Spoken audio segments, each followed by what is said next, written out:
All right, folks, welcome, welcome, welcome. Just want to do a quick sound check. Can everybody hear me and see me? Are we good? Cool, awesome. All right, can everyone see the presentation screen? Oh my gosh, the waves of yeses are coming in. I love it. Can everybody see the screen still? We're good? Yep. Oh, thanks, no. Cool. Hi, everybody. So my name is Wayne Jopanda. I'll introduce myself in a bit. But I want to just kind of thank you all again for, and thank Dr. Rodriguez for letting me kind of step in to guest lecture today. So we'll have a really a robust conversation talking about a few things. But the first thing I want to talk about and break down was the quick little activity we did during the waiting time, which was for you all to think through and just kind of respond to the question, what comes to mind when you think Filipino and worker, right? So I see a lot of these really great answers, and a lot of these terms are going to be coming up today, like nurses, remittances, diaspora, work ethic, respect, but also exploited, money, hospitality, medical, right? 1965, which is going to be an important year for us to cover, right?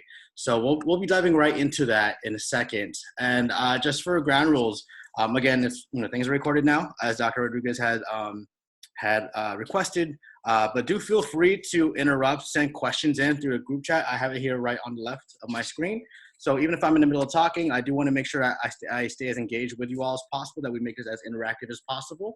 And at any point where the video is going, if you can't hear me or if you need me to enunciate more, let me know.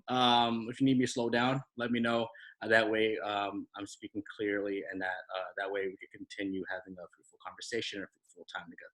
Cool. I'm gonna go ahead and switch this really quickly. Boom.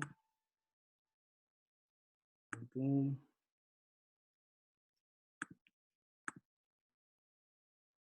All right. Cool, awesome. So for today, we'll be talking about a lot of things, but the title of my talk, and again, we will build in a break at 3 p.m. to make sure we don't keep going for almost 2 hours straight. But the title of our talk is Students of the Colonial Export System, the racialization of Filipino teachers and students through labor and burnout. So we'll be talking about a lot of different things, but for the first half of today's lecture, I really wanted to break down the context in which we talk about this. So just to introduce myself again, my name is Wayne Jopanda. I am a second-year cultural studies PhD student here at UC Davis. I study a lot of different things right now. I have been, working to kind of sharpen my focus, but I look at Filipinxs labor trafficking, Filipinxs identified educators and their experiences in the U.S., migrant teachers, as well as the experiences of Filipinxs identified university students and college students around their experiences with burnout, with labor, with overprogramming, and connecting and historicizing all this to the vast and long history of U.S. imperial and colonial education in the Philippines, right? So it's going to be a wide range of topics. I'm going to make sure and try my best not be too over the place, but I'll check in every now and then. And again, please feel free to send in questions via the group chats. Feel free to send in comments, whatever works best for you. But yeah, so I'm a graduate student. I'm from Hayward, California. Shout out Mount Eden. Shout out the Bay Area. I'm just excited to work with you all and to build with you all. So on top of that, I'm also serving as Associate Director for the Bulosan Center for Filipino Studies. We are going to be starting and opening up applications to our summer internship. So if you want to get involved with us, please feel free to email me. I'll send my information at the end of this presentation. And it's a great way to get some experience with research, policy work, advocacy, literature, and writing. And you also get to meet some really dope folks, like some of these amazing scholars and activists right in the right. And of course, we had the privilege of being able to build and meet the amazing Ruby Ibarra, who graduated from UC Davis as well. So yeah, if you want to get involved with the Bulosan Center, just let me know and we'll walk through that. The first thing I want to start off with was with this tweet that really got my attention. There's someone in the chat, I think, who posted it first, who really got me thinking about this, right? And the tweet is by Jolene Levine, which states, the United States has more than double the COVID-19 deaths of Filipino healthcare workers than the Philippines itself.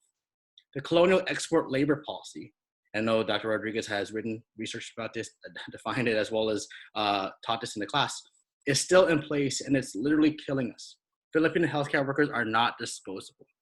So I want y'all to think about that. Think about that connotation. The fact that in the US, there's more than double COVID-19 related deaths for Filipino healthcare workers than in the Philippines itself. Right? Think about how that ties to this long history of migrant labor, this long history of export labor from the Philippines to the US and around the world. So part one, and again, I'm gonna do my best to keep things as smooth and slow as possible. And please feel free to send questions and comments in the chat room. We're gonna look at the racialization of Filipinos within the context of labor, right? The racialized Filipino in labor. So in the chat room, I want you to just kind of think about, we're gonna take a step back and just think about Asian Americans in itself. Growing up, if you identify as Asian or Asian American, what did you think it meant to be Asian? So go ahead and just type that in and send that into the chat room. Anything, any just initial thoughts, any pressures in terms of what it meant to perform Asianness, what that means. So yeah, Chloe with a great first answer, getting good grades have pulled immigrant fam upward and forward, right? Good at math, hard worker, high achieving. I always thought about food. Me too, great. You go to college and become a nurse. Ooh, that is we're gonna unpack that. Working hard for a good life, always think about the future, looking Asian, right? The minority myth, right? Asian to me was Chinese. Bruce Lee, that's actually common, right? Seeing how media portrays that. Being a lawyer, doctor, engineer, right? So tying into minority myth. I thought it had to be cute and small, right? There's a lot of racialized and gendered context there. So as y'all type those in, these are all really important, really great ways to kind of reflect on how race and ethnicity have played a major role in our psychology and just in terms of how we see ourselves and each other, right? So one thing I wanted to break down was the term racialization, because I know a lot of folks in academia have, and check myself if I get to this point, but a lot of times we go about throwing jargon without really defining it, thinking that everyone knows what we're talking about, but a lot of times we're just talking, out of air, right? So racialization in sociology, in the context of sociology, definition from Howard and whatnot, is racialization or ethnization is the process of ascribing ethnic or racial identities to a relationship, social practice, or a group that did not identify itself as such. So this is what I thought it meant to be Asian when I was growing up in Hayward. And not to date myself, but I grew up I was born in 1992, so I went to high school around 2006, 2010. Shout out Marvin, my classmate, whose sister's in this chat, which was really dope. But I thought it was about, wearing these baggy jeans and wearing fitted caps and dancing, right? Being part of Jabberwockies. I want to be part of Jabberwockies, having these really dope cars and, the whole Swagapino or, type of culture, right? And of course, there's only one way in which Asianness has been racialized, performed, and assumed, especially within the context of the Bay Area and of course, here in the United States. But of course, I did not portray myself in this way, but it was just what I thought it felt the pressures of being Asian and performing Asianness was meant to be. So just like I'm sure Dr. Rodriguez has spoken about performing gender and gender performance in itself and the pressures of fitting within this box of what gender has been proclaimed by mainstream society and heteronormative society, there's a similar kind of way in which media policy, even history, has shaped what it means to be identified within a specific community in itself, which of course is incorrect. So I want to kind of break things down back to Omi and Whatnot and their term racial formation theory, which is an analytical tool in sociology developed by Omi and Whatnot, like I said, which is used to look at race as a socially constructed identity, right? So the main purpose here is to look at race and ethnicity as a socially constructed identity, where the content and importance of racial categories are determined by social, economic, and political forces, right? How race is defined, shaped, and has continued to be shaped by social norms and social events, the economy in itself, as well as political forces ranging from both policy as well as major events throughout history and within certain communities. So I'll play this quick video and let me know, I see all the comments, that's so funny. Let me know if y'all can hear it, okay? I want to make sure that the video works. I'm sure everyone has thought at some time, is this real? But the important question is what makes something real? Most of the time, the things we experience in this world are just constructs. We have opinions about everything, and we experience the world through that lens. Social constructionism is a theory that knowledge and many aspects of the world around us are not real in and of themselves. They only exist because we give them reality through social agreement. Things like nations, books, even money don't exist in the absence of human society. Nations are groups of people who happen to share a language or history. Books are paper with scribbles. And money is just pieces of paper and metal that have no value other than what we have assigned them. The concept of the self can be considered a social construct too. Our identity is created by interactions with other people and our reactions to the expectations of society. There are two threads of social constructionism, the weak and the strong. Weak social constructionism proposes that social constructs are dependent on brute facts, which are the most basic and fundamental and don't rely on any other facts. Brute facts are kind of difficult to understand because it is so strange to think about something that can't be explained by something else. So, for example, take the computer screen you're looking at. Your screen works because of changing voltages and bits of metal, which can be explained by movements of subatomic particles, which are made from quarks, so on and so forth. None of those are brute facts. The brute fact is what explains quarks, or what explains the explanation of quarks. Those brute facts are separate from institutional facts, which are created by social conventions and do rely on other facts. So, for example, money depends on the paper that we have given value. Strong social constructionism, on the other hand, states that the whole of reality is dependent on language and social habits, that all knowledge is a social construct, and that there are no brute facts. So it would say that we created the idea of quarks and everything we use to explain it. There are no facts that just exist. The main criticism to social constructionism is that it doesn't consider the effect of natural phenomenon on society. And at least for strong social constructionism, it even has difficulty explaining those phenomena because they don't depend on human speech or action. Cool. So we're not going to play the rest of it, but the main point here is understanding social construction in terms of how we think about it in context of race, in context of gender, in context of a lot of different aspects of our society. Is look at money, right? Look at just the value of money in itself. What does it $1 mean in the context of our reality today, right? And there's a certain value to it, a certain value that's ascribed through society, institutions that we live in that determine and define that value in itself. And that value in itself is, of course, proven to not be set in stone, proven to not be necessarily real in a sense, because the value of a US dollar has been shaped and has shifted throughout history, right? We talk about inflation, we talk about transferring of funds and what $1 equates to in the Philippines in terms of the Filipino peso from in 1965 compared to 2000 compared to today, right? It shifts. So when we think about social construction in the context of race, we also got to recognize that the way that we view race, the way that I, as a high school student or middle school student in Hayward, California, and Mount Eden High School, thought about what it meant to be Asian, or even thought about what it meant to be Filipino, Filipino American, Filipinxs, was very much shaped by society, social norms that I was born into, shaped by media, shaped by policy, and shaped throughout history. Right, and that's what the kind of framework we want to kind of tackle when we're thinking about Filipino migrant labor is this kind of construct, is sticking through the ways that our community and our peoples, our history has been shaped, racialized, gendered throughout. Cool. So let's unpack the history of how Filipinos are racialized. So this might be repetitive, hopefully not, or from past lectures with Dr. Rodriguez. Just let me know, and we can zip through it. So I want to start off from the end of the Spanish-American War, right? And I'm gonna read this quick quote in regards to benevolent assimilation.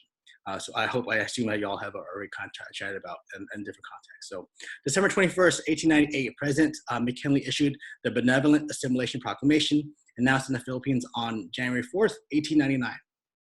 The U.S. have come not as invaders or conquerors, but as friends, to protect the natives and their homes, and their employment, and in their personal and religious rights. So think about the framework that's being stated here from the power or from the positionality of the U.S.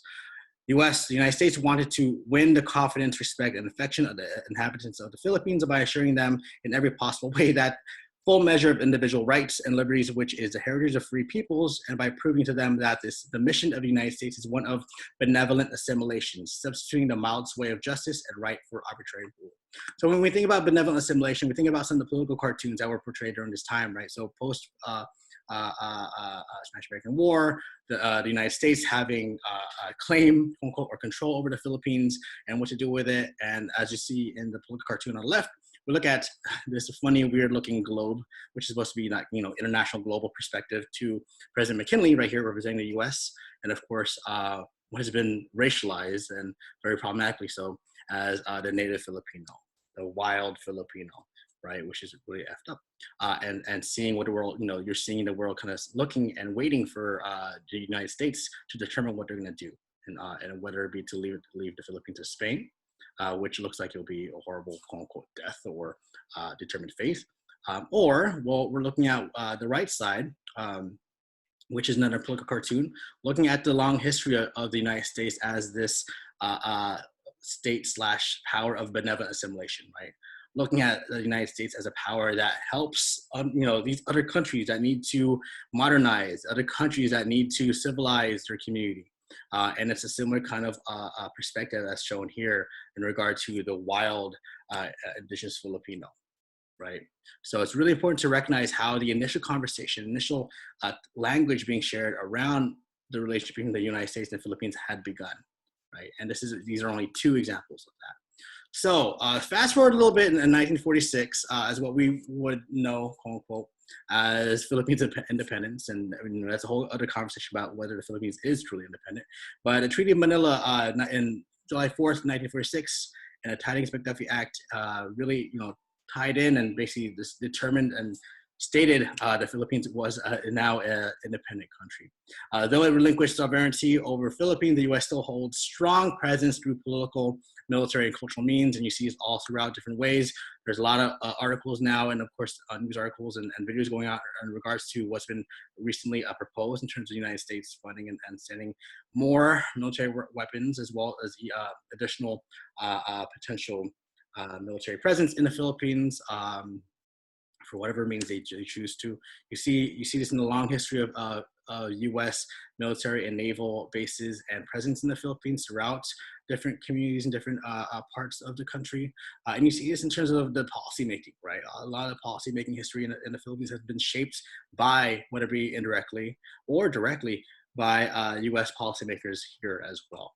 So really recognizing that even though Philippines independence has been stated to have started in 1946, we have to be very critical about whether that independence in itself is truly real, or if there's still strong ties, whether it be explicit or implicit, between the United States and its control/power over the Philippines. Lastly, and this is where we kind of jump off of, is this began during the early 1900s throughout 1946. This continued to build a strong relationship between the United States and the Philippines, and U.S. Western presence in the Philippines through the process of westernizing both the education system in the Philippines, as well as westernizing culture in the Philippines, right? This set a precedent for the Filipino migrant to be a Filipino migrant worker, migrant labor to the West. So hopefully, feel free to send any questions or comments if y'all have any. That's totally fine. So when we think about benevolent assimilation and American occupation, again, we spoke about the Spanish-American War in 1898, resulted in Spain relinquishing, quote unquote, sovereignty over Cuba and ceding Puerto Rico, Guam, and the Philippines to the U.S. for $20 million. We also look at the Filipino-American War from 1899 to 1902. We sometimes don't remember or recognize that there was the Filipino-American War, which is really important to recognize. The U.S. believed that Philippines was not yet ready for independence. Of course, many folks in the Philippines did not hear that or did not feel that way and rebelled, right? The Jones Act in 1916 promised eventual independence for the Philippines. So this is again about 10 plus years after the end of the Filipino-American War, even though conflict and fighting continued beyond that. And the Pensionado Act in 1903 sponsored the most privileged and mostly male Filipinos to study abroad in the U.S. in order to become leaders of the American colonial administration, right? So it's really key here to understand, recognize that when we talk about model minority myth, right, it's not just coming from, the context of it being built within the US itself, but through US imperialism and colonialism. We see that project created, socialized, and instructed through westernized US education, policy, media, and of course, policy like the Pensionado Act, right? Privileging specific Filipinos that the US administration and the US power saw fit to be basically puppet leaders for the Philippines. For Filipinos that they felt that they could bring to the US, westernized, ensure that they stand at the very, at least similar platforms as their US employers or US powers that are connected with, to return to the Philippines and basically run the government as similar to how the United States would see fit. Right. So you want to see all these different connections, policies, events, even cultural aspects that tie to how Filipinos are eventually racialized and gendered through some of the videos we'll be seeing later. Really quickly, because I don't want to take too much time on this, but we talk about different waves of Filipino migration to the U.S., right? And these are the 4 waves I really think about based on a couple authors, and including Dr. Rodriguez, in regards to how we view Filipino migration to the West, and particularly the U.S. The first wave, of course, is Spanish Manila Galleon trade routes. The first recorded presence of Filipinos is what is now determined as United States back in 1587 around Morro Bay, California. There was also the first permanent settlement in Louisiana in 1763, right, which a lot of folks are surprised about, with small settlements beginning in the 18th century. And through the Spanish Manila Galleon trade routes, there were Filipinos who were taken onto ships, sometimes by force, to work as deckhands through the Spanish colonial rule and colonial project around the world, right? So they were on these Spanish galleons as deckhands, cleaning, sometimes cooking, all that kind of, and racialized labor stuff. Cool. The second wave we look at is as U.S. nationals through the Manong generation. At least that's the wave I look at in terms of the second one coming in. A wave of Filipino farmhands and farm workers, cannery workers, experiences that are very much illustrated and represented through some works, including Carlos Bulosan's America is in the Heart. A lot of these workers were underpaid, overworked, and provided poor working conditions and living conditions in itself. And this also connects to the historic cross-cultural labor organizing movements such as the United Farm Workers Movement that was led by Dolores Huerta, Larry Itliong, Philip Veracruz, and Cesar Chavez. So through the second wave, we look at how Filipino workers, particularly male workers, since that was a majority of folks coming in, were racialized and gendered in itself, right? The third wave, which is where we kind of start getting into what we'll be talking about later today, is post-World War II, looking at nurses and soldiers. This post-independence in itself for the Philippines still led to the U.S. having a major influences on Philippines' political and economic systems. Those in power were educated and trained under Western ideology and culture, right? So we're thinking about this process of benevolent assimilation. We want the Filipinos to be good Filipinos. What does that mean? What's that defined as? Filipinos who are catering to and tied to Western ideology, taking on our Western education system that the U.S. implemented and started in the Philippines in the early 1900s, and continuing through serving as good Filipino workers around the world, and particularly back here in the U.S. Filipino migration to the U.S. was further shaped by U.S. needs, right? So the creation of nursing schools in the Philippines in order to provide more nurses, especially during and post-World War II, pathways for Filipinos to join the U.S. Navy and naval bases as cooks, deckhands, and washers, similar to how we spoke about the Spanish galleon trade route process, and the romanticization of the American dream, right? And we see this even today, right? And it's something we're not putting the blame on Filipinos because on them it's something that's racialized. It's something that's kind of forced upon them through quote unquote the media of this time. So posters, pamphlets, letters, and newspapers, really projecting that, hey, do you not enjoy what you're doing right now in the Philippines? As a Filipino, would you like to explore the world? Would you like to help the global need for nurses and global need for Navy officers? Then enlist, then join, then take on classes and be part of this U.S. westernized nursing school in the Philippines. And you too can travel to the United States, around the world, and serve as a nurse in the South. So the way that Filipinos have been racialized has, again, been within the context of policy, media, cultural events, as well as social events altogether. If you're interested in learning more about Filipino nurses, of course, one of the most pivotal authors to think and read through is Dr. Catherine Cisa Choi, who's based at UC Berkeley. Her book, Empire of Care, Nursing and Migration in Filipino American History, is pivotal in terms of understanding the long history of Filipino nurses and their migratory process, right? So the first section, that's great. Oh yeah, you should read it, Nikki. I think you'd really like it. The first section centers on the initiation of U.S. colonial rule over the Philippines, following the Philippines annexation, quote unquote, and the establishment of both Western education and healthcare systems in the Philippines, right? And what this does is it established Western education and Western healthcare systems in the Philippines as not just a means of benevolent assimilation, but as a process of, as a tool for civilizing the Filipino. So just like those political cartoons we unpacked earlier really quickly, they saw this as a tool to transform this, savage Filipino who needs to be civilized into a colonial subject in a way, right? Building Western ideologies and values, and through benevolent assimilation, transforming Filipinos, Filipinxs folks into the little brown brothers and sisters, which would then become cheap, reliable labor for the West and for the rest of the world, right? So Choi also describes how U.S. nurses and medical workers teaching in the Philippines did not only bring forth new technology and medical practices, but also the idea that these new developments and trainings were themselves signifiers of modernity and progress, right? So you see this binary that starting to be racialized between the Philippines, your homeland for many Filipinos, in terms of how they identify it, in comparison to how they view the U.S. or just Western society as this amazing opportunity, this land of opportunity, right? We've heard that phrase a lot. This land of technology, this land of modernity, right? And how there becomes this very drastic binary between the two, which has led to kind of the optics and the culture's migration we understand in itself. I'm gonna play this quick video just for a quick bit on Empire of Care, and then just kind of give some context. Immigrants, we get the job done. Or so the song goes. So we all know that when it comes to labor, the United States loves immigrants. And one of the most unique stories of American immigration and labor actually comes from the Philippines. In particular, it's the story of Filipino women who became nurses throughout the country's hospitals. Hey guys, I'm Sana. This is AJ Plus, and this Sunday I want to talk a bit about why there are so many Filipino nurses in the United States and what that says about the history of Filipino Americans and Filipino labor.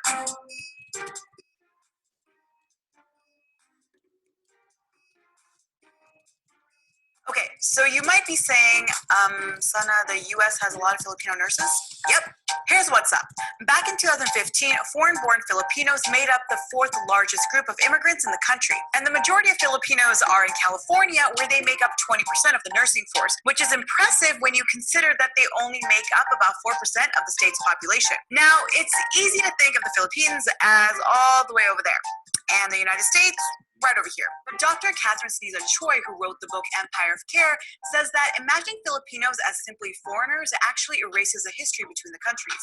Filipinos, and specifically certain groups of Filipino immigrant workers, like immigrant nurses, are not foreigners in the way we tend to think about foreigners.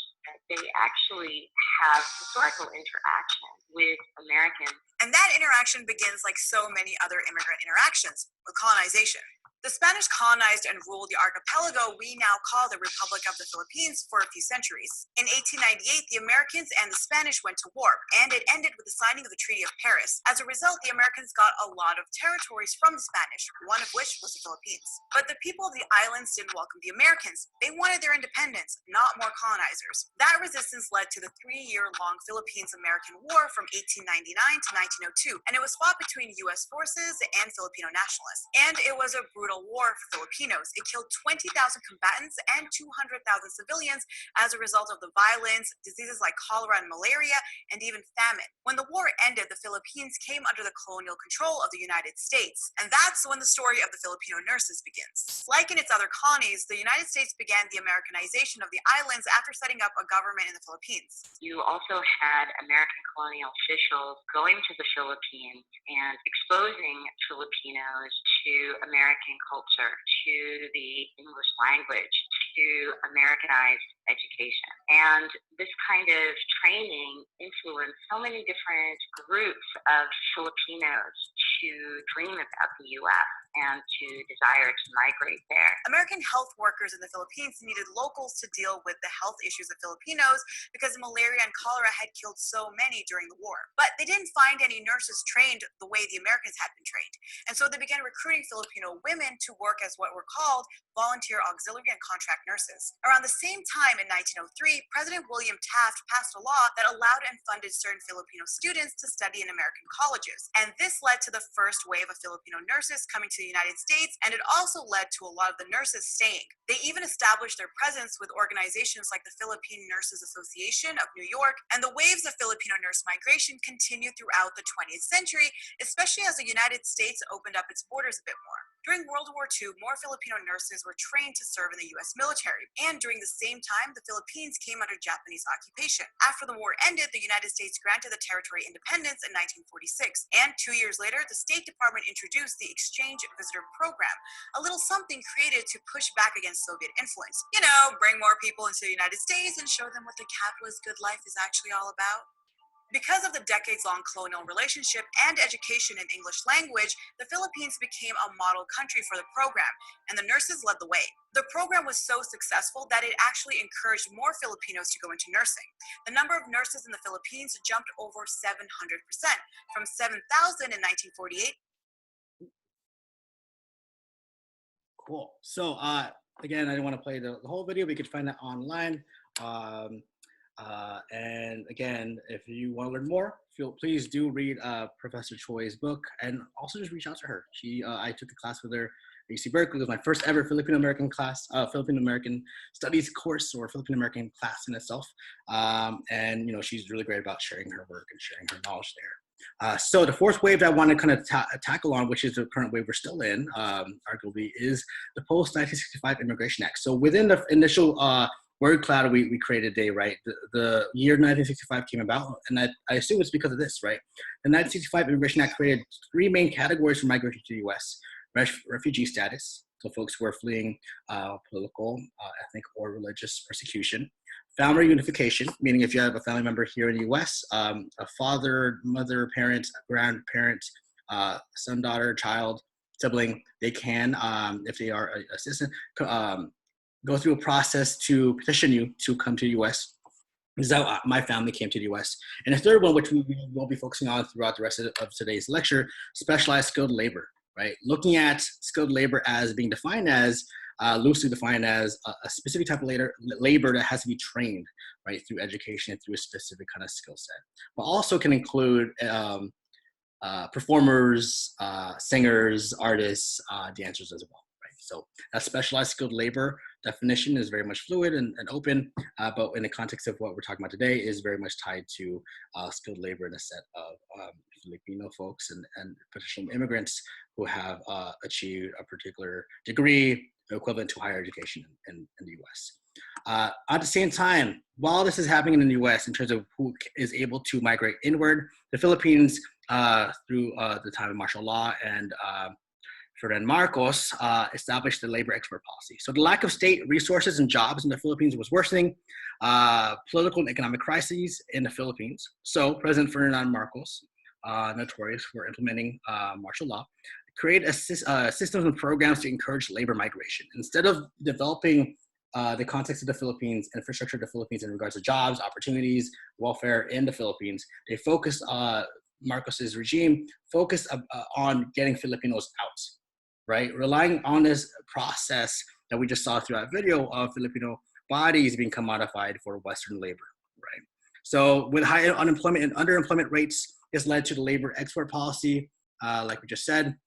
This wasn't just to get Filipinos out there and to have them send money back, but it also was serving as a control mechanism, a hegemonic process and system to control social tensions by exporting underemployed and unemployed Filipinos abroad, right? So a lot of the folks in the Philippines were like, yo, we have no jobs, little to no money.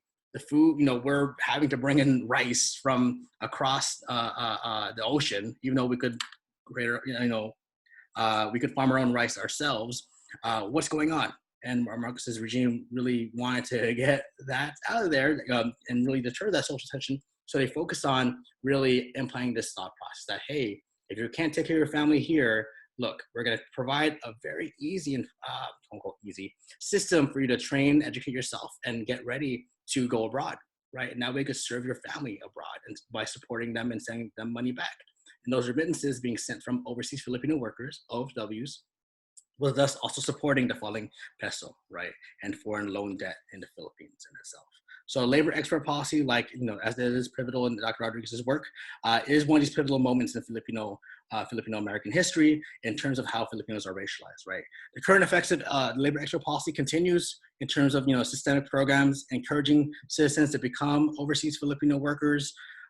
You look at, Bagong Bayani in terms of how Filipinos and overseas Filipino workers are racialized, and some would argue romanticized as new national heroes. Not romanticized because they're not sacrificing, because they definitely are, but it's a romanticization that is used to not necessarily honor and support the workers, but to continue to play this narrative like, oh, if you can't do well in terms of supporting your family, you should go abroad and support them that way. And you might not be able to see them, but you'll be able to put food on the table. Right, and the Philippines government really drove this in, especially during President Arroyo's tenure. Host countries receive, of course, cheap, reliable labor force as readily available and trained underneath a westernized education system, which again ties back to the initial U.S. imperialist process. Remittances are sent back to the Philippines and become the backbone of the Philippines economy. 2.4 million OFWs left or were identified in 2015, and around 6,092 OFWs leave each day back in 2015, compared to only 2,500 in 2009, based on the Department of Labor. Cool. Just really quickly, you see just the influx in terms of the relationship between the U.S. and the Philippines regarding the remittances. United States, and this is in 2013 for the Market Policy Institution, is more than triple, maybe even quadruple compared to Saudi Arabia and other countries below in regards in terms of how much the amount of remittances being sent from OFWs in the U.S. back to the Philippines. I'll play this quick commercial. Y'all have seen this all throughout. If you and your family watch Filipino television or TFC or GMA, you see these type of commercials everywhere. It becomes another example how media portrays this socialization of how we perform Filipino-ness, right? We look through this, we look at the ways that we function there. So I'm gonna aim to get a break for us at around 3:05, so just bear with me. Money, I'm going to send it now. So here I am, masang masasalan, walang masisilungan, the line is super high. These pillar points, the pen is oily, I have to stay away. I'm sorry, but we're closing. What am I gonna do? I cannot too soon. Just like to send the money. So here I go. I don't have to fall in line. I switched to Zoom, the #1 online money transfer service to the Philippines. Cool. So shout out Mikey Bustos. He's just trying to do his thing. Shout out Ants Canada. Is really cool. YouTube channel about ants. But what this commercial really demonstrates is how an industry was formed out of this remittance process in itself, right? Not just Zoom, but many other processes. And if you unpack this commercial, you look at focus on, man, it's so hard to send remittances sometimes. You need to go online, you need to meet in person, all these small little details like oily pens and all that. You know what? Let's fast track that through your Zoom app. Now you can send money back to your family, no matter what, as quickly as you need to, with an easy swipe of your smartphone, right? So you look at different ways in terms of how an industry is created and how both private and public processes and pressures in the Philippines and institutions in the Philippines look to fast track this process of remittances, right? And just goes to show how determined and how dependent the Philippines state itself and economy is on OFWs, Filipino workers, migrant workers across. So really quickly, I do want to make sure we touch on the literature that is really focused on this, right? So we look at least through my study so far and working with Dr. Rodriguez as my advisor, I look at, we're looking at 3 key authors and there are many more, of course, that are really focused on the Filipino migrant worker and how they've been racialized, socially constructed, and the institutions that form around them. So we look at Ana Guevara's Marketing Dreams in terms of the ethos of labor migration, this kind of culture that's established and feeling of labor migration in the Philippines that's created by the state and recruitment agencies as well as the migrant workers themselves. We look at, of course, Dr. Robin Rodriguez's Markets for Export as she looks at the systems and institutions that were developed through labor export policy from the seeds of U.S. imperialist education and training. And we also look at Dr. Racel Perena's Servants of Globalization, particularly in terms of how migration serves as a process of subject making. So just really quickly, in terms of Dr. Ana Guevara's work, she looks at the socially constructed culture, this ethos of labor migration created by the state recruitment agencies and the workers. So just like we talked about the social construction of the US dollar, there's a social construction of this culture that's shared, may not be shared by everybody, but it's kind of assumed and built upon histories of Filipinxs migrant labor all around the world, right? How there's this intense level of coordination between the state, the Philippines government, its partners, employment and recruitment agencies, the countries that are receiving the workers, and of course the workers themselves at times, that facilitates this socially constructed ideal Filipino worker. So just like you all shared about this ideal model minority myth that came about and added pressure to you in terms of performing your Asianness, there is also a very similar and connected kind of model minority model migrant worker kind of a myth or pressure that's constructed through westernized education, policies, as well as long histories of events around Filipinese workers, right? So we also look at transnationalization as driven by mass migrant worker dispersion across the world, and how the transnationalization, sending Filipino workers all around, Bagong Bayani, you're the new ambassadors of the Philippines, OFWs, becomes a process of strengthening the state, the Philippine state itself, and allowing state power to extend to wherever the global citizens are at that point. In terms of migrants for export, and Dr. Rodriguez's work, which I'm sure, and I hope you all read, I should read because it's pivotal, is looking at, she looks at the institutions in a neoliberal system of forced migration in the Philippines, right? So as Guevara looks at this kind of culture, this ethos of labor migration, Dr. Rodriguez looks and expands, identifies this larger system that's in play, right? How forced labor export system, this process that works to increase the export of Filipino workers all around the globe, is tied and relevant to the Philippines as a labor brokerage state, a country that is shaping, commodifying their peoples to be sent and workers to be sent out to be taken on from Western, primarily countries. So not only is a state present, but in developing countries like the Philippines, the neoliberal state developed a systematic and institutionalized strategy of labor brokerage to be a position of power and influence throughout the global economic stage. So Dr. Rodriguez, as you can see right here on the right, this is basically what we're looking at, right? How the Philippines serves as a labor brokerage state in this context. The expansion of training programs, agencies that are just like that US westernized education process, programs in the Philippines in the early 1900s through the mid 1900s really trains Filipino workers to be a certain way.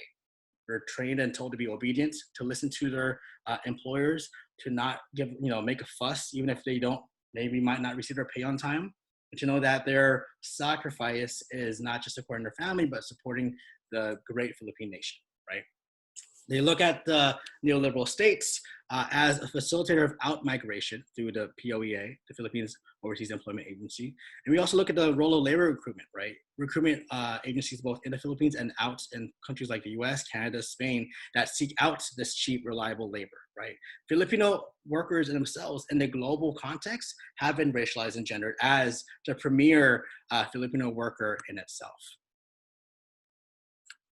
So as a heads up, I'm gonna give you all a break at 3:05, but I want to just show another commercial to kind of demonstrate just how much this has been this kind of culture of migration that Dr. Guevara shared. These institutions that Dr. Rodriguez has broken down have been built into Filipino and global society, right? And keep in mind, 10 million Filipinos are abroad as OFWs today. So look at the ways that sacrifice is built throughout this.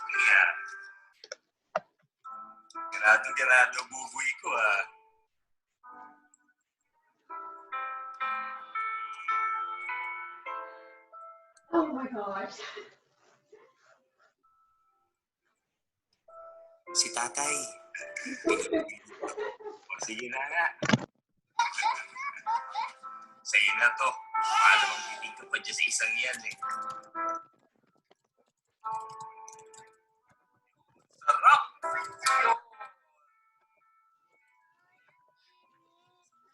Anak, matatapos na si tatay. Pawisan na. Ayos na to.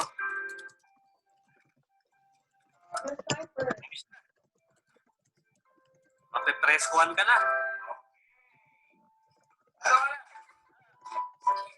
Sira! Ano yun? Kailangan niyo ba talagang dalhin lahat ng ito, anak? Sabi niyo po, tay, di ba dapat laging handa? Si Papa. What? Papa. That hurt so bad. I should have sweat down. Oh, no. Papa. Kaya-kaya ni Papa ito. Oo. Pahating pa kita eh. Ha? Kaya na?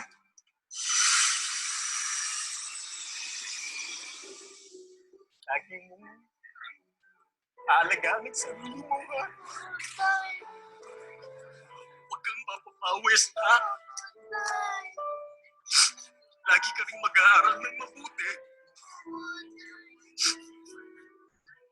Scouts honor. Sir, yes, sir.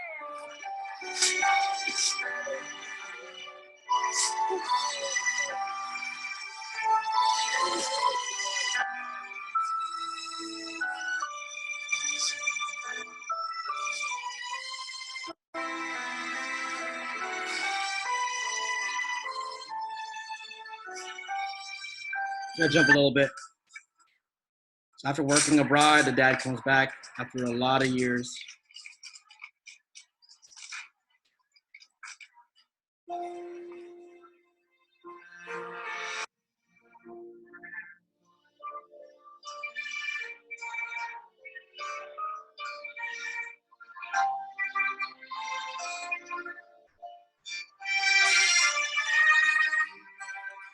Kaya naman para sa lahat ng pagmamalasakit. Thank you, Tay.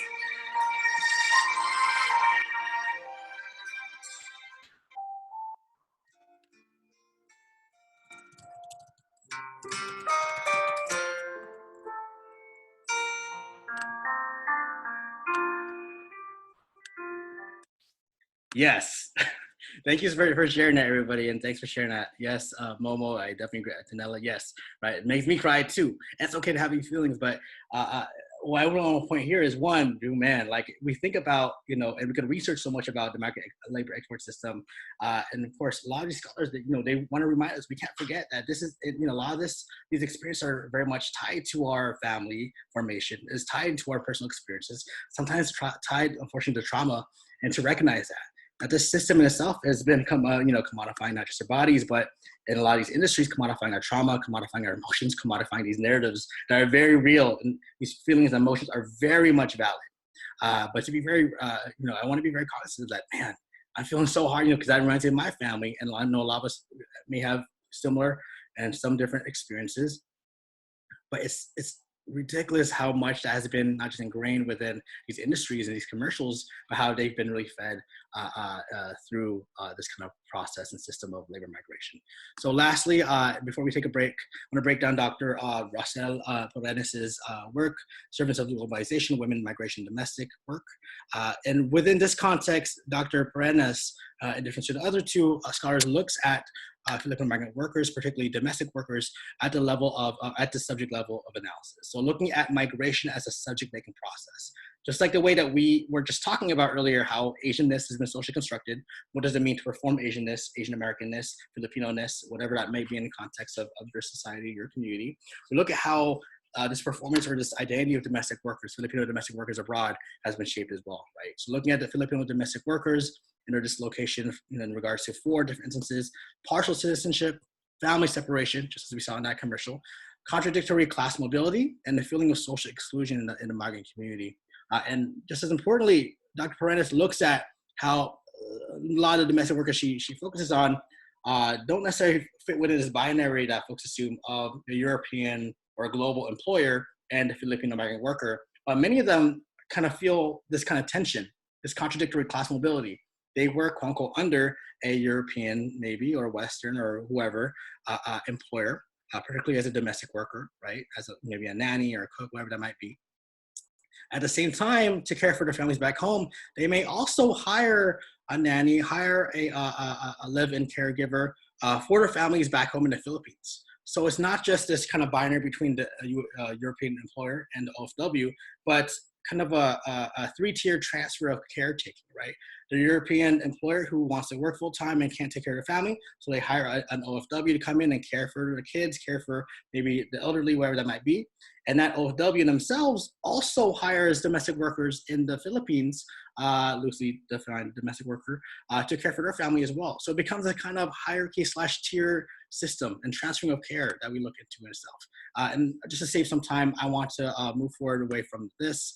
What does this mean? In Rodriguez's work, we look at forced labor migration systems, both building block and outcome of neoliberal states in the global south, how the system and institution has been created for the system of forced migration.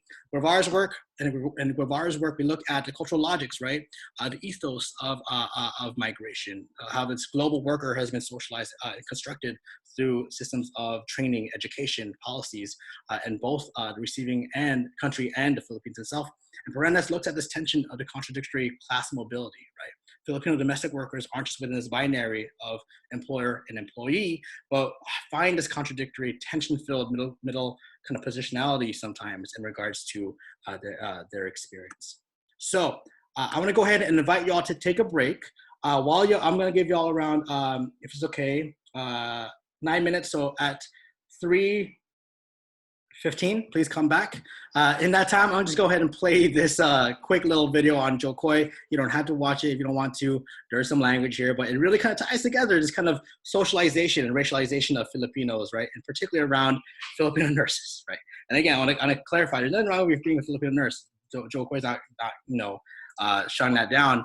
But he's kind of pointing to this kind of assumption / built-in racialization of our community as folks who should go into nursing. So go ahead and take a break, and y'all can laugh, watch, or go do whatever you need to do. We'll be back at 3:15. Yo, I'm telling you this, I became a comedian, which is totally against the grain when you have a Filipino mom. If you have a Filipino mom, that is not the career choice you're supposed to have. Filipino moms predetermine what their kids are supposed to be when they grow up. And you know I'm not making this shit up. There's a lot of Filipinos in here right now that are nurses.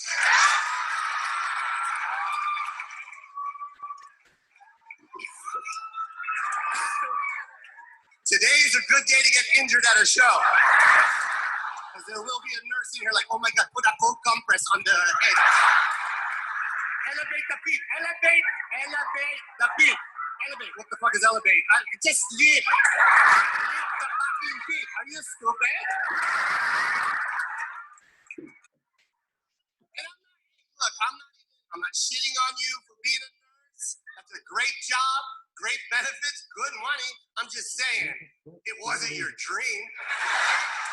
That was your Filipino mom's dream. My mom wanted me to be a nurse. Are you fucking kidding me? Filipino moms shit on their kids' dreams. And you know I'm not lying. You know I'm not lying. They can't have a dream. What are you talking about, dream? I told my mom I wanted to be a comedian. She cried. Why? Why do you want to be a comedian? All your aunties are nurses?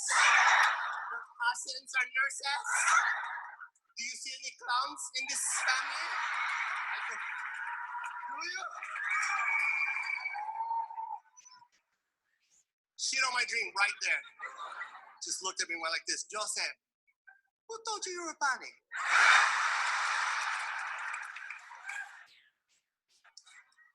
It wasn't me. That's fucked up. I'm just saying, you're a nurse, God bless you, but you know there's some nurses out there that didn't follow their dreams. There's some nurses working at the hospital that wish they were a Jabberwocky. What I'm talking about. They followed me to the x-ray. I'll follow you.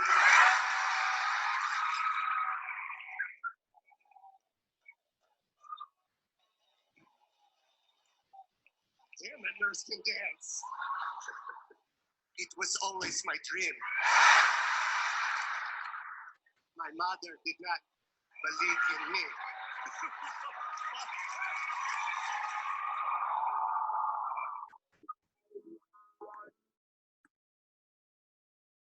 Cool. So again, y'all still have until 3:15, and we'll come back here. I'll just play some Blue Scholars in the background, and Prometheus Brown.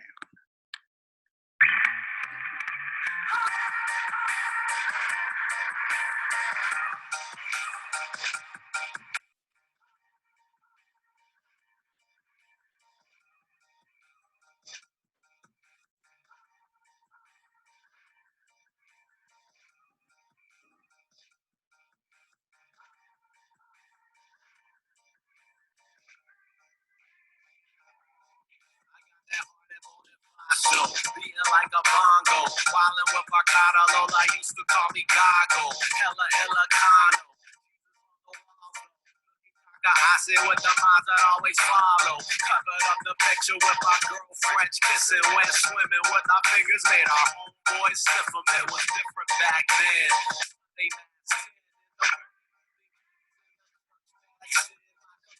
was a half-ass repent. A couple Hail Marys like a quarterback. Desperate attempts for the win. My pops watching boxing movies and my uncles playing chess. Spencer catches cigarettes. Red-handed, I was caught.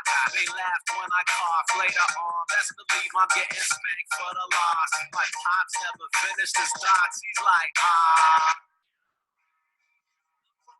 the system still feudal, and the masses still colonized. Landlords light skin, stabbing with their colored eyes. Wonder why the goods ain't no good. So we import things we can make our damn selves, and we export flesh bone. Sister trying to make it home paid, while my privilege let me look at my plate and complain. Hit a stage, get treated like I'm better than a fan. When the fan is the win, I just get it where I can, and my dad like to mispronounce word 20 man. So forgive me if I scream, shit, goddamn, it's the blood of a Messiah. But we never said sire, when the Spanish fall hard, but the fighter never tired to the south, where the morals find it difficult to swallow. A treaty in Paris marries the north, they don't follow. From the bottom of a bottle to the middle of a joint, brown people. We keep them work through it all day, like Prometheus Brown spraying his knee on stage. Push forward through the pain, never show it on your face. Hey, let them know we ain't afraid. From the bottom looking up.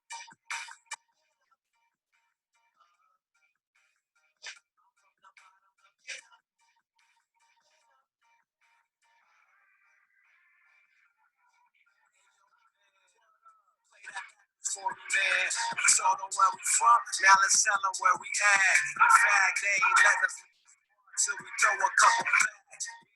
Go double on the track, so in fact, let it be known. Super Dom, it don't stop till the big get.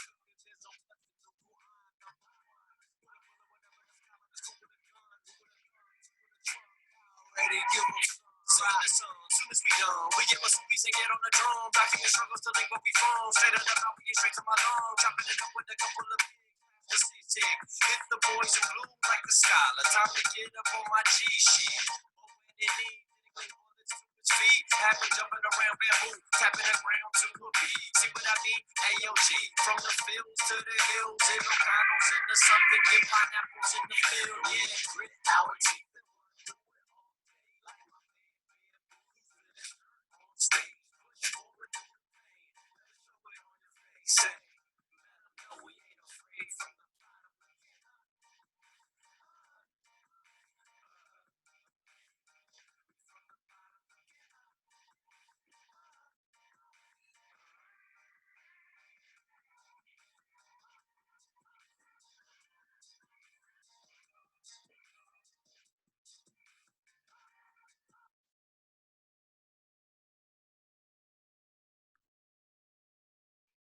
While we're waiting, maybe we could go ahead and just start our quick word cloud to kind of get back into things. Again, you still have until 3:15. If y'all could go ahead and if you want to text or go to that poll right there, what causes stress or burnout for you? Whether you're a educator, a full-time worker, organizer, a student, what causes stress or burnout for you? Go ahead.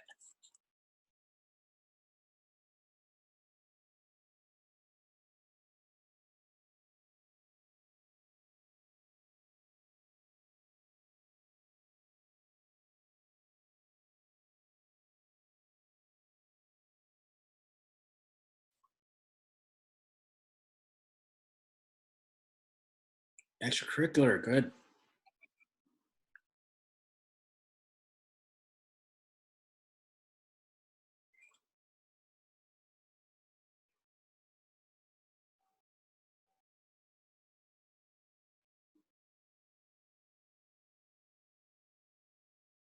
Anime.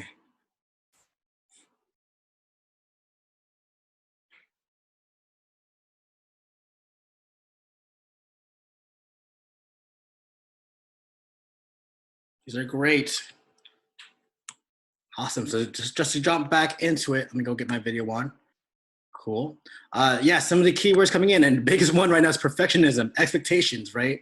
And we want to see how we could draw those lines and connections between these pressures and expectations, perfectionism, and how that might be tied, again, and is directly tied to, this minority myth, right? How that's tied to this long history of, U.S. colonial education and this process of thinking about ourselves as bodies of labor, bodies of work, bodies to be sent out anywhere and to perform labor in different kind of contexts. So insecurity, parents, miscommunication, right? Failing, poor, thinking about class, right? Deans, juggling. Yes, juggling different expectations and different things, right? Self-care, jobs. Thank you everybody for sharing.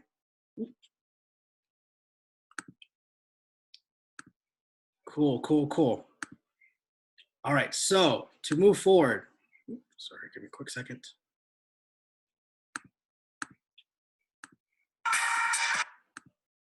So to move forward, from that looking up video from Bamboo and Prometheus Brown from Blue Scholars, the line that really hits me is, I'm from a place where the system is still feudal and the masses still colonized, landlords to light skin, stabbing with the colored eyes, wonder why their goods ain't no good. So we import, just like importing rice, even though you could grow your own rice, things we can make our damn selves, and we export bodies, right? Thinking about the system and how, for part 2, we look at the commodification of Filipinos as bodies of educational labor, right? So we talk about Filipinos in the context of nursing, in the context of farm workers, in the context of labor in itself, but we want to also look at what connections can be made between these past and continuing histories of U.S. education, westernized education as a colonial tool in the Philippines, and the socialization / racialization of Filipinxs folks as bodies of educational labor today. This is what I've been trying to focus on in terms of my research. What genealogy, what tracing, what root of Filipinx experiences of burnout, overwork, overprogramming within the US education system can be tied to this, both as students and as teachers. How are they racialized against this ideal student / worker / educator model minority construct built by legacies of US colonial education? How has burnout, labor, and overprogramming impacted Filipinx persons within the fields of education, both as students and as teachers? And in terms of this project, it ties a lot into my own experience, right? My family migrated out here in the 90s. My own experience has been very interesting, to say the least. I was born in Canada, was sent to the Philippines when I was like 2, 3-ish, whatever, to live with my grandparents. Kind of went back and forth between the two countries.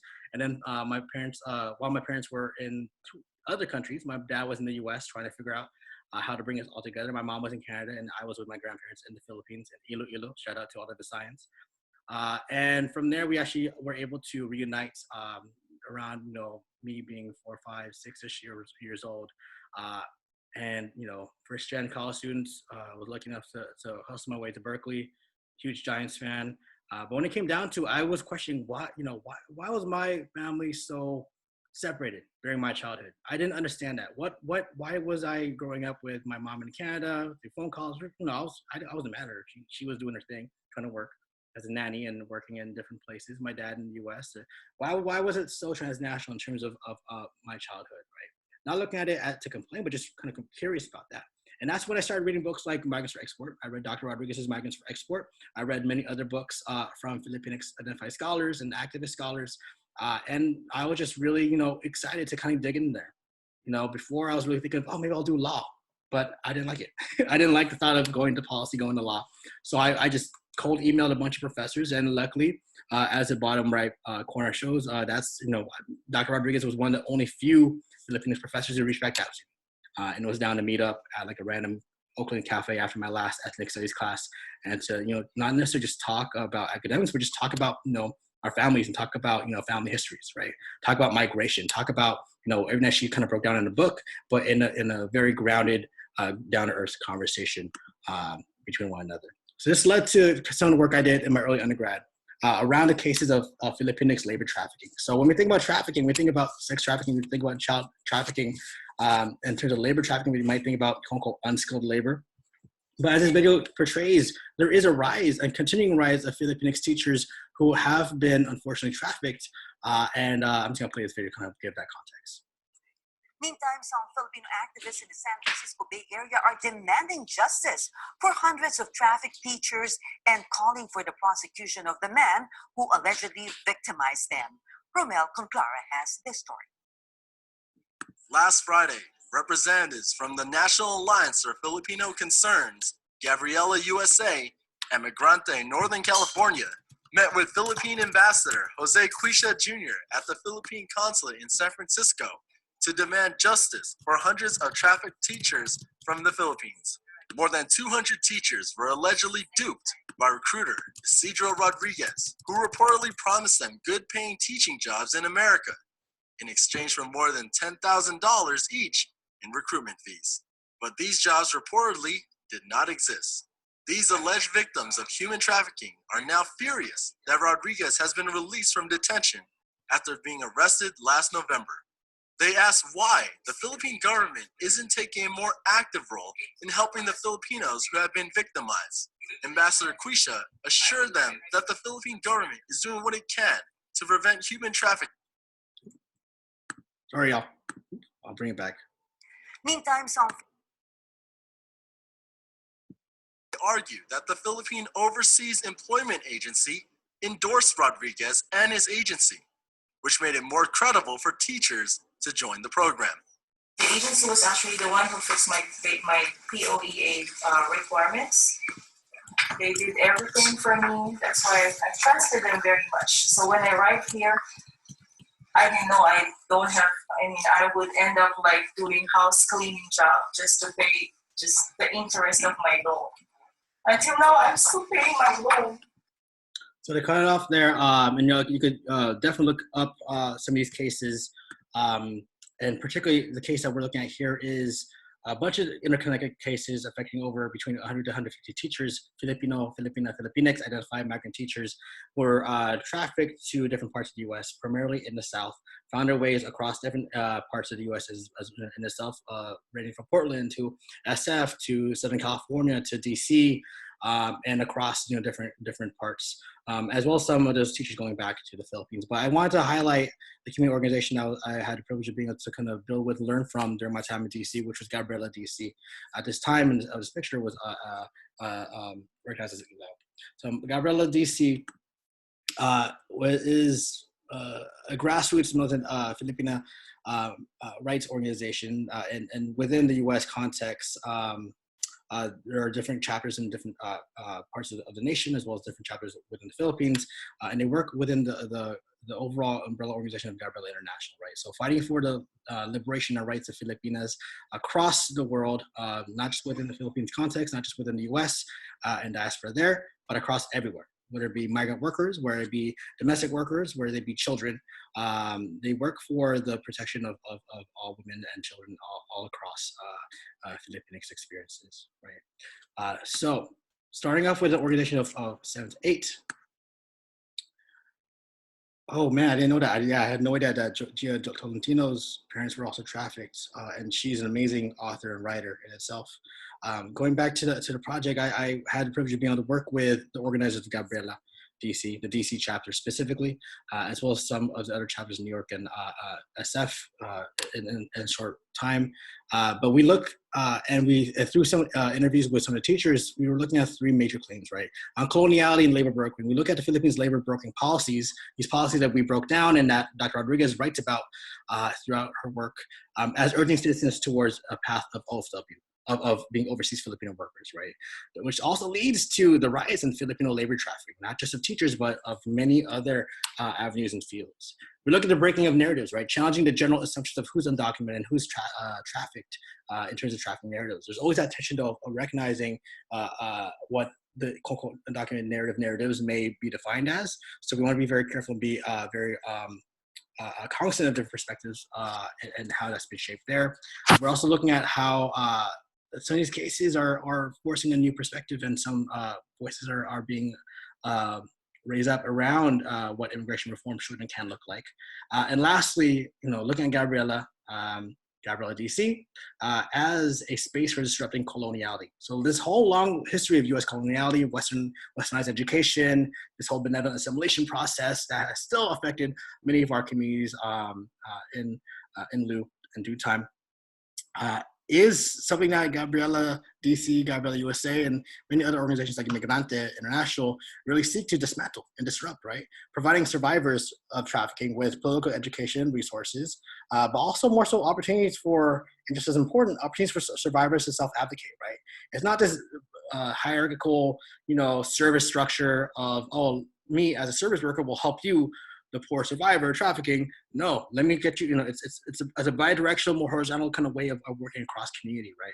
Which I truly believe is, the best way to do service work and to do organizing is breaking that hierarchy and to work across and with one another, alongside one another, right? So a lot of these survivors shape and define and talk about their experiences of this transformative identity that they name from being trafficking victims when they first arrive, to identifying themselves as trafficking survivors, having escaped the trafficker himself and his influence in that set, and later on identifying as community organizers, anti-trafficking organizers, being part of organizations like Gabriela DC, like Migrante, serving, supporting other trafficking survivors and victims themselves, right? So this kind of growth, this kind of development and positionality is really important for us to look into. So this is back in 2013, and I've been going back and forth back to DC every now and then to re-interview and just build with folks there. I served as during my time in undergrad, I was able to have interviews with about 12 survivors. I've now had interviews with about 18, 19 survivors altogether across different states like California, New York, Washington State, DC, Maryland, and Florida. And through this project, in the past, it was a collaborative project with Gabriela USA, right? And apologies, that should be all capital Gabriela, but I think it auto fixed that. So through this time, I really want to honor Gabriela USA and some of the organizers and the teachers who have really shared their voices and shared their narratives and experiences around the organizing, around the campaign itself, right? When it comes down to breaking down our narratives and having them share it is a powerful process. We want to recognize that it's also a process that's tied to trauma. So we want to be very respectful of that process in itself. And as Fatima and DC stated, in terms of motivations to leave, she states, I told them that if you were to compare the salary from dollar to peso, it was already enough to help my family finance their studies. My salary in the Philippines was only $500 a month. So this ties back to the Philippines labor export system, ties back to Ferdinand Marcos's process and perspective of shipping out Filipinx folks who could not find jobs, shipping out Filipinos across the seas to work as migrant workers, and how this has effectively continued to grow as a huge issue, right? Infrastructure, lack of resources, lack of jobs, lack of internal development and support, not necessarily development, support for our Filipino people has been, growing exponentially in itself, and has led to many of these teachers, most of them choosing to leave as OFWs. To kind of just break down the process in itself, like we said, the motive, ranges from financial need. Some of the teachers wanted to seek professional development. Some of them saw, like we talked about earlier, this kind of binary of the modern Western society and what is seen as undeveloped, quote unquote, third world Philippines, which of course is problematic, to seeking of greener pastures. And many, if not all of the, traffic teachers had received at least the equivalent of a bachelor's degree since they are teachers. And many of them actually had graduate degrees, ranging from PhDs to master programs. Some of them were serving as principals in the Philippines, but they sought these different opportunities abroad. They saw the recruitment agency, Isidro Rodriguez's recruitment agency, through newspaper ads, from friends, word of mouth, from their school, the university that they may have been attending. And they saw that they need to, either take out loans or use their savings to be able to apply through this recruitment agency. And just to clarify, recruitment agency, unlike the process of applying to jobs directly abroad and trying to, have your luck there, recruitment agencies are these institutions that are privately run, that are in contact, should be in contact with the Philippines Overseas Employment Agency, but operate as basically a middle person, right? A middle person between the migrant worker and the potential jobs across, to help the migrant worker seek employment abroad, to help them with the process, fast track the process, so the migrant worker pays additional money and fees to the recruitment agency that will then work to guarantee them a job as soon as possible. The teachers who were promised these positions as full-time educators and teachers in different areas in the South, serving school districts around both STEM courses as well as SPED, special education courses, they arrived and they realized they had no job. They were told by the recruiter, they were told by his workers who were helping facilitate their travel that the jobs were let go because of the terrible economy, or because, it's just bad luck, which is horrible and also a lie, because they saw what they thought were contracts. They saw and interviewed with who they thought were actual employers and actual representatives from school districts they were being sent to. But when it came down to it, their positions were false. There were no teaching positions for them when they arrived. In terms of control, unfortunately, Isidro, of course, continued to use threats towards them, both physical threats, legal threats, threats of deportation against many of the teachers, as well as threats of violence on their family, and continue to force loan payments, right? A lot of loans were connected back to Isidro through loan sharks. But luckily, most, if not a majority of the teachers figure out a way to organize together, being forced to be living in these cramped living situations where, might be between 10 to 12 teachers to one bedroom apartments or small apartments in DC and around different areas. They were able to figure out ways to run away from Isidro and seek support. They luckily were able to, some of them initial teachers were able to seek support with some legal services, and were connected to also Gabriela USA, Gabriela DC in particular, and were able to go through the process of applying for T visas as well as green cards. T visas being trafficking visas, which allow trafficking survivors to maintain their situation in the US, continue to work, quote unquote, legally, as well as to work towards a green card and the ability to have their families, kids, partners arrive in the US. So, as Naomi from California states, I keep everything to myself. Nobody knows what I'm suffering. Sometimes I go out and I want to go crazy all the time. I cannot sleep for even 2 hours. Naomi was a really unique case because for her experience with her trafficking case, after she was able to escape Isidro and the trafficking in itself, she sought employment on the whole other side of the country, from DC, going all the way to California, working as a caregiver, right? And she talks about how she thought that coming to the US would be this American dream, right? The same kind of romanticized American dream that many migrant workers from different countries kind of visualize and internalize through the media and through this kind of social construction of what that means. But when she came to it, of course, she described it as an American nightmare.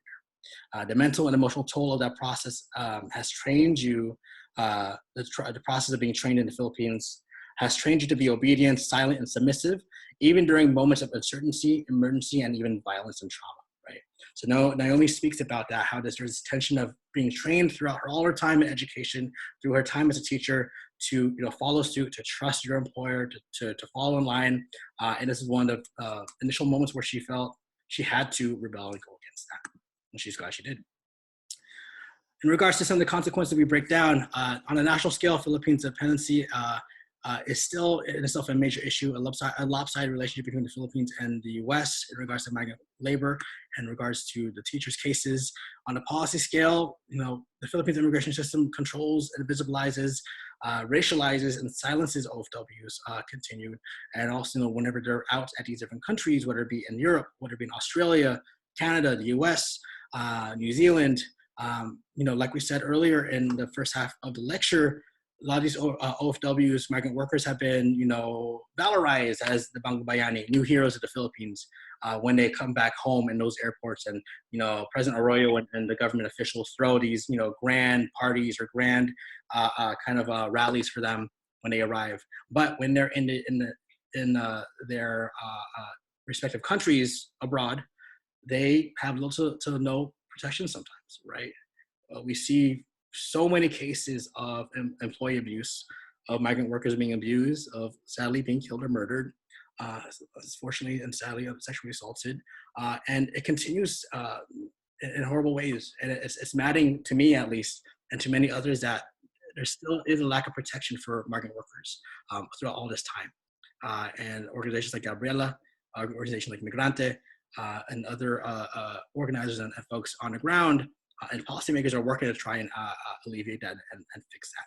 On the individual scale, survivors are, of course, they speak about and share about how through their education process and how they've been trained by Isidro Rodriguez's recruitment agency, how they're told to be, docile, to be submissive, to not, cause a fuss in their worker experience or in their employment abroad.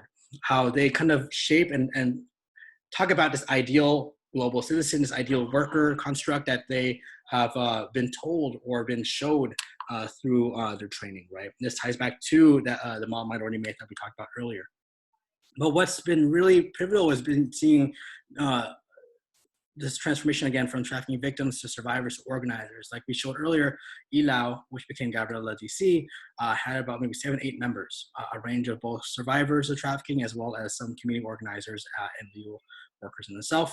But this is what it transformed to be a few years later, right? I'm right there with some of the amazing folks of Gabriela and Migrante. And this was taken of our family day, our family picnic day in, I want to say, 2014-15. Right, and how much we've grown since then. Skip that. But we're gonna look at what Evie from Spokane says. I think that what motivated me to come out was the support I got from Gabriela. It's because of the support coming from the outside who empathize with you, understands you, and has the same goal as you, right? So just like Evie stated, when we're looking at the relationship between Gabriela DC, the Gabriela chapters, respective chapters, and the teachers, survivors of trafficking, it denounces this neo-colonial conditioning tools and stereotypes that we were unpacking and historicizing through U.S. Imperialist and Western education. They talk about disconnecting and disrupting this process of being trained to be submissive, right? Being trained to invisibilize yourself until you're needed, right? They said, F that, we are going to stand up for our rights, we're going to stand up for our bodies, we're going to stand up for our families and for our people and organize together and call out not just the Philippines for the lack of protections, but also the long history of U.S. imperialism and colonization within our nation and abroad. Next, they also borrow and challenge a rich history of Filipino labor organizing, recognizing that it has been deemed many times very much male and heteronormative. So they really call that out in itself, right? And recognize that, labor organizing in the context of whether it be teachers or in whatever field it may be, is also a women and non-binary identified person's space as well, right? And history as well. And reclaiming this identity as survivors towards local activists and organizers, anti-trafficking organizers and activists is huge as well. So some of my favorite pictures, this was before I left back to the Bay Area, I want to say around 2016, something like that, 2016, 17. We had a holiday party with some of the Gabriela DC members and some Migrante members and some of the community folks. And what was great was at this moment near the end, some teachers were able to share the great news that they had received their T visas or their green card, or that they were able to process their family members being able to be reunited with them in the United States.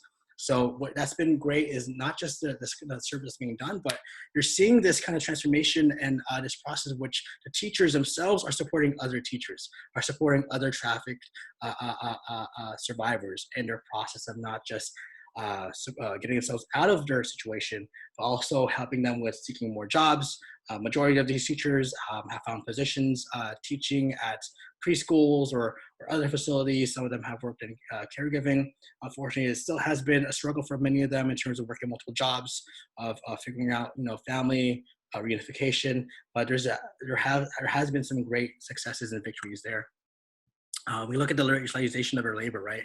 The culture of migration shapes the environment for OFWs to be taken advantage of by illegal recruitment agencies. Just understanding this kind of perspective of the Filipino worker is the pivotal global worker, as Dr. Paredes has said in one of the documentaries, Chain of Love, Filipino migrant workers are seen as like the Ferrari of migrant workers, right? They're commodified in a way in which receiving countries see them as not just cheap and reliable labor, but some of the best workers that they could bring into the country.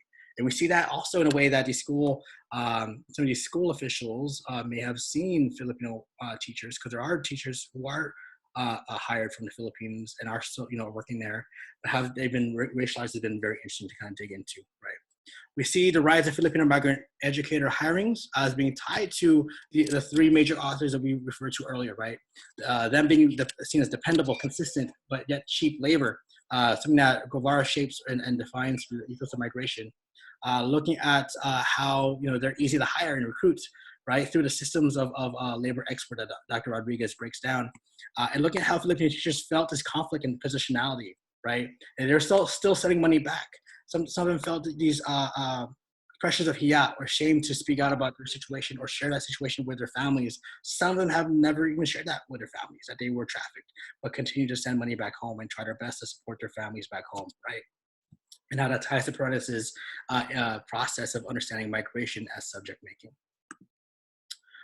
But yeah, looking at the trajectory of the teachers, we look at the different reasons that they're leaving, the reactions of trafficking reality, the shifting of their perspective from victim to survivors to organizers. We look at the way that this process of performing citizenship has been defined within their school spaces.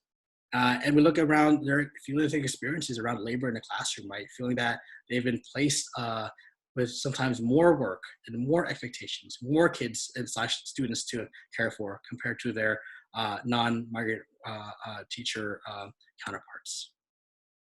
I know we have 20 minutes, and I apologize if I'm going pretty fast. I hope this has been helpful or this has been somewhat interesting, but I want to turn it now to the students. And when I say students, we're looking at Filipinx students and burnout in itself. As you saw in this quick little word map, we saw some of these come up, like workload, racial injustice, lack of resources, miscommunication, juggling, anxiety. And we want to break down these connections of history of racialized education in the Philippines by US imperialist and colonial powers to what we may experience as students in, say, the university system and college system. So, like I said, my project is basic collaboration of the project I just went over around the teachers, but also looking at Filipinx university students and a rising culture of what me and some colleagues at UCLA have really identified as overprogramming, burnout, and labor, right? Tying these two cases, the Filipinx students, the Filipinx teachers, their experiences around labor, around overwork, around burnout, to the history of the UC system particularly, and how David Barrows, where if you're at UC Berkeley, that's where ethnic studies is held, Asian American studies is held, political science, which is weird because it's just a weird conflict. We'll talk about that later on. But we look at how the use of Western education as an imperial colonial tool in the Philippines has been transformed and continues across nations, across generations, to even affect Filipinx students now. So during the past year or so, I've been interviewing current undergraduate students and alumni from different UCs, particularly UCLA, UC Berkeley, and UC Davis, or UC Davis and UC Berkeley, and working on UCLA soon, as well as some other UCs out there, hopefully. And I've been looking at least my initial set of 10 interviews around Filipinx identified students and alumni from these UCs who have shared experience regarding burnout, compassion fatigue, legacy fatigue, which we'll define in a bit. And the questions really focus on these experiences and kind of finding the stem here. So some patterns that we saw, and I'm not going to go all into this in super detail, but we look at burnout, right? The lack of capacity and energy to perform or continue, right?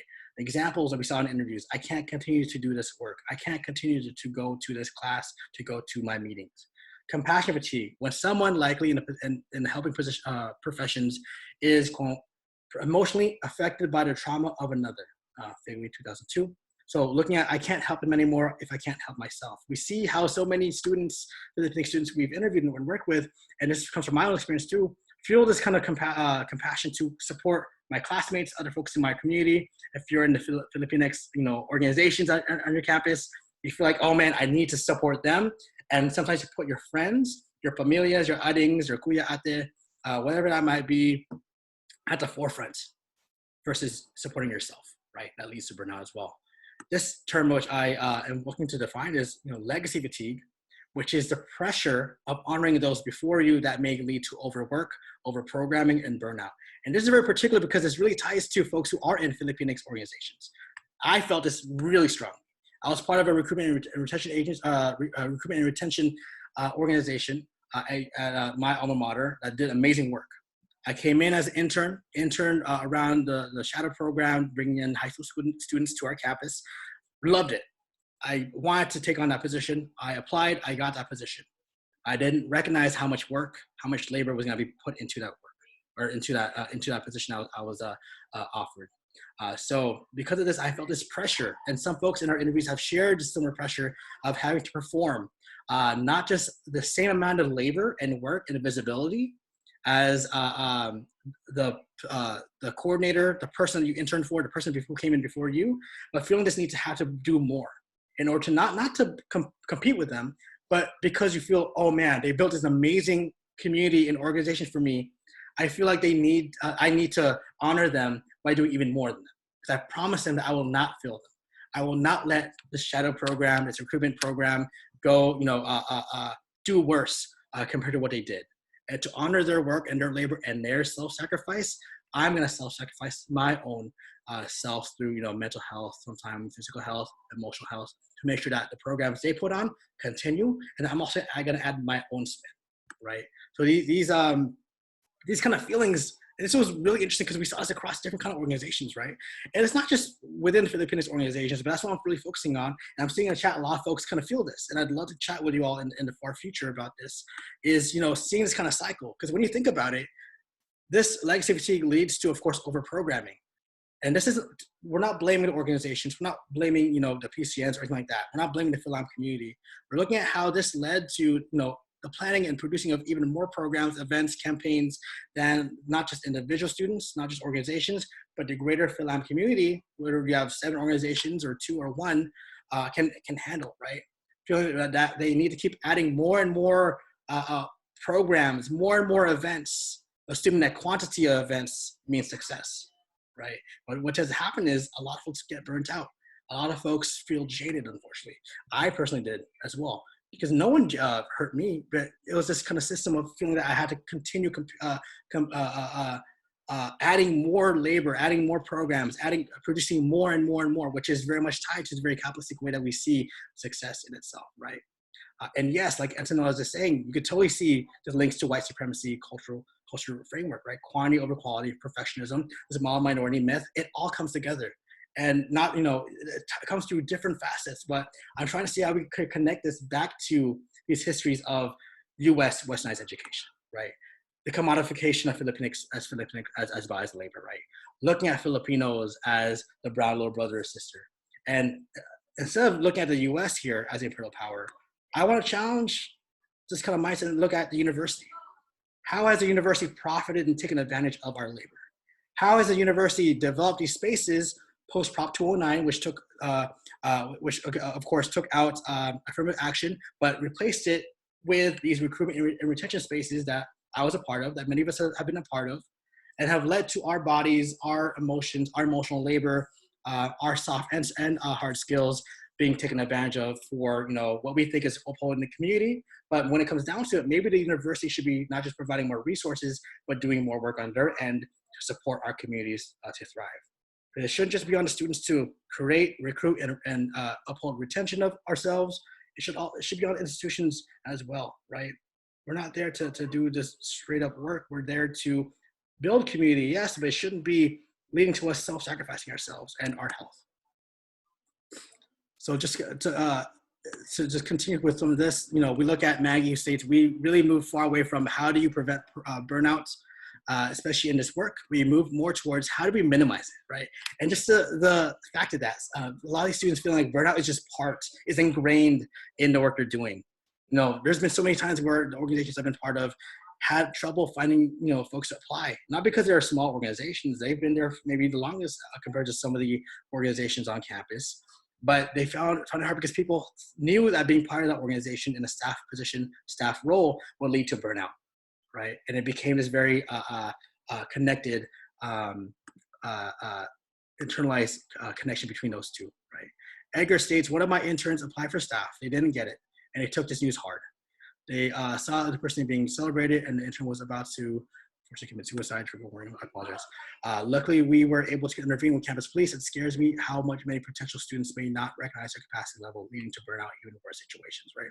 So it's, when you talk about burnout, it forms in many different ways, and unfortunately for some of the students, it takes really the form of really unhealthy ways. So it's in terms of the work being done, sometimes it's really unfortunate that the check-ins, the emotional labor is being done by the same students, right? It's like the cycle of the students going through this university and their emotional labor, physical labor being taken advantage of. And they're there to self-support themselves. And this isn't to call out, you know, the health services or mental health services because they've been great, but they're, you know, it's around, you know, the university and how this situation has been used to commodify student labor. Jolene says, it's like Jenga, student will all fall down.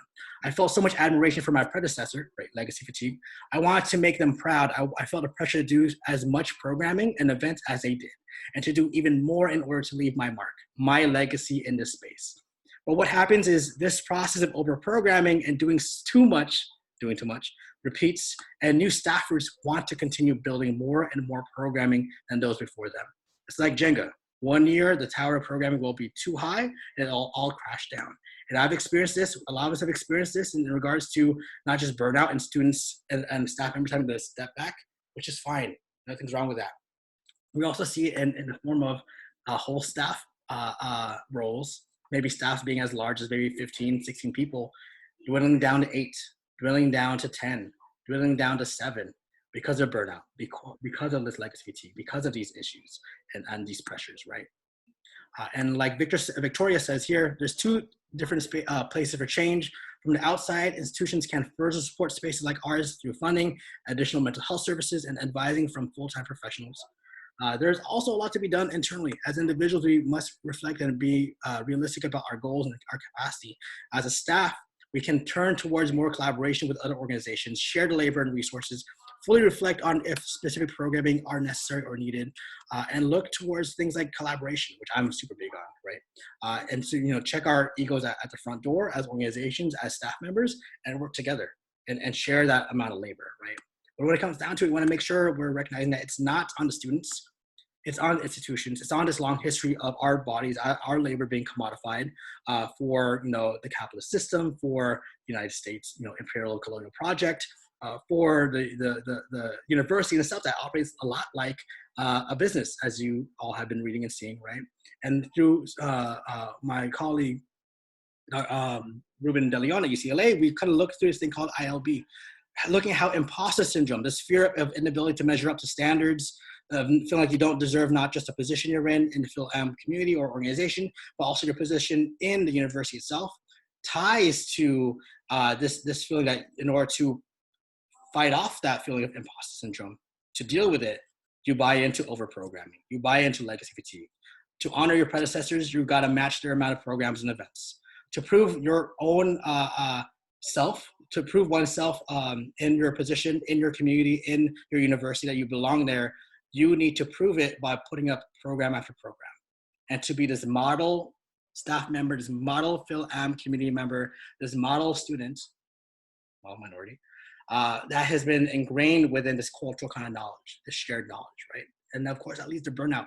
It leads to non-realistic goals that sometimes leads to students leaving the space. And it's become a cycle of the new staff coming in. And the last thing you do as a staff member is you want to make sure someone carries down that torch, even if you're jaded, even if you're tired, even if you don't even want to, you want to be part of that space, be part of the Philam community. And I'll be real, I was that way in a lot of ways near the end of my undergraduate career. But I still felt the pressure to find someone to take on my role. Because sometimes a lot of folks felt that they couldn't find someone to take on their role, they failed, right? Because that means that position, the programming with it, within that space, may go away, right? So it becomes a cycle that continues and continues. And what I'm trying to do is trying to connect this, historicize this through these Western education systems, and just leave it on a meme, and then have some time for some Q&A. I love memes, y'all know this. Who know me, y'all know this. Sometimes as a students, we look at overprogramming as a process, to combat imposter syndrome. And sometimes we think, and does this mean it's self-care? Getting the love from the community for doing this program, being visible in the community for throwing down 5 to 10 programs in an academic year. Does this mean it's self-care because I'm feeling good about myself for producing?